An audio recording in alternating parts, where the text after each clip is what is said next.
ஒரு பாத்திரத்தில் 1/2 கிலோ அளவுக்கு மைதா, பேக்கிங் சோடா 1/4 ஸ்பூன் ஆட் பண்ணிக்கோங்க. சால்ட் தேவையான அளவுக்கு ஆட் பண்ணி நல்லா கிளறி விட்டுக்கோங்க. இதில் தயிர் 150 ml ஆட் பண்ணிவிட்டு நல்லா மிக்ஸ் பண்ணி விட்டுருங்க. இப்போ மிக்ஸ் பண்ண உடனே கொஞ்சமாக தேவைக்கு ஏற்ற அளவுக்கு தண்ணியை ஊற்றிக்கலாம். அதையும் ஊற்றி நல்லா பெசரி விட்டுக்கோங்க. இப்போ ரொம்பவே அழுத்தி பிசையாமல் சப்பாத்தி பதத்துக்கு ஓரளவுக்கு பிசைஞ்சு எடுத்துக்கோங்க. இதில் கொஞ்சமாக ஆயில் ஊற்றி ஒரு 15 நிமிஷம் ஊற விட்டுருங்க.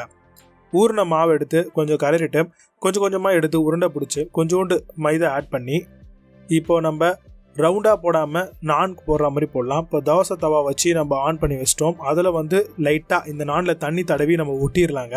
ஒட்டிட்டு மேலே பட்டர் போடலாம். இப்போ இந்த மாதிரி நல்லா உப்பி வரும். இப்போ அடுத்த சைடை இந்த மாதிரி கிரில் இருக்கும் இல்லையா, அதில் திருப்பி போடுங்க. இந்த பக்கம் 2 பக்கம் நல்லா செவந்து வரும்.